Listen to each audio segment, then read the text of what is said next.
आप देख रहे हैं नेशनल वॉच, खबरों का खजाना।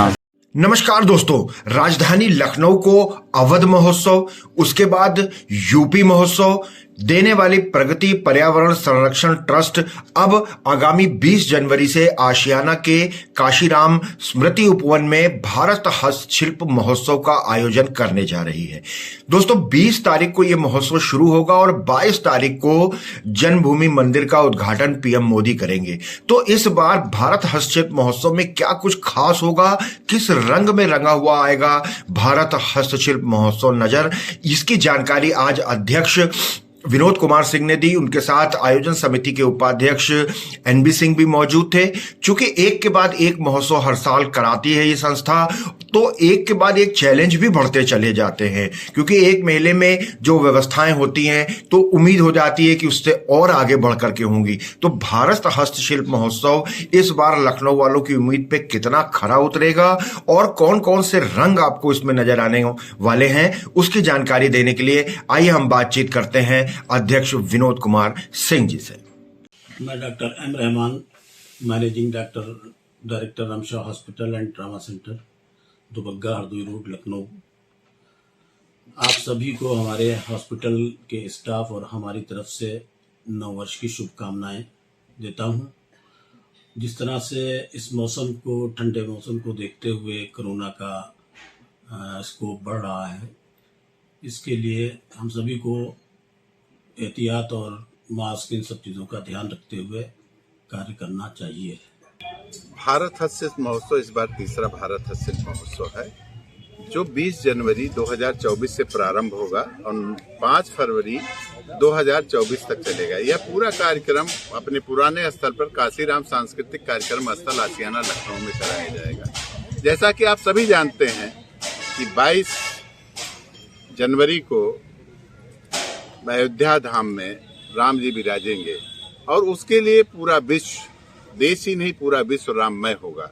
तो प्रयास मेरा ये है कि आप लोगों के सहयोग से, यहाँ की जनता के सहयोग से पूरे महोत्सव को राममय बना दिया जाए। ठीक है, उसी थीम पे पूरा महोत्सव हमारा आधारित होगा। चाहे वहाँ के जो भी चीजें आप ले, सांस्कृतिक कार्यक्रम से लेके और वहाँ की हर चीज आपको राममय दिखाई देगी। प्रयास मेरा है और इसकी शुरुआत 19 जनवरी से होनी है। अखंड रामायण शुरू होगा 19 जनवरी को, जो 20 जनवरी को 4 बजे तक करीब समाप्ति पर होगा।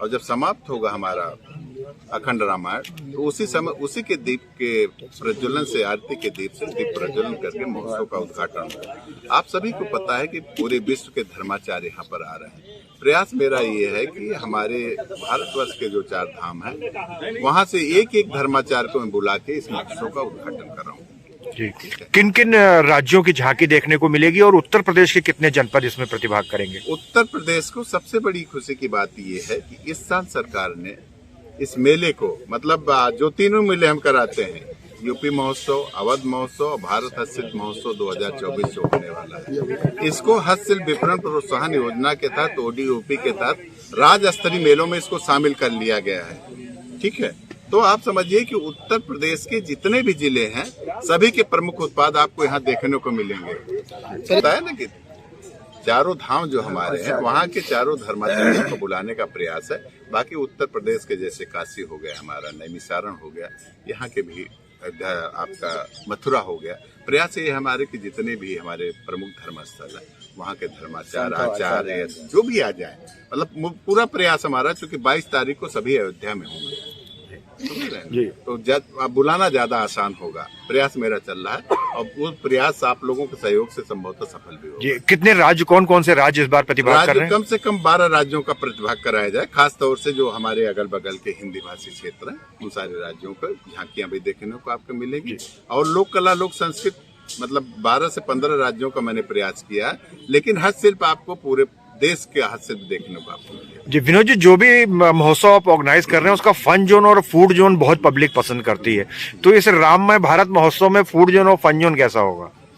अब ये तो उसको थोड़ा सा रहने दीजिए, ये तो उस समय जब देखेंगे आप, जब 19 तारीख को हम प्रेस कॉन्फ्रेंस करेंगे, तो तब तक करीब करीब सारी चीजें तैयार होंगी, फिर उसका डिटेलिंग मैं मंच पे करूंगा। और भी व्यंजन का विशेष रहेगा उसमें जी। और 22 तारीख को जो है संपूर्ण रामायण की एक झलक जो है मंच के माध्यम से जो है जनता को देखने को मिलेगी। नमस्कार, मैं doctor Shafiq, Lucknow hospital surgical centre Dubagga.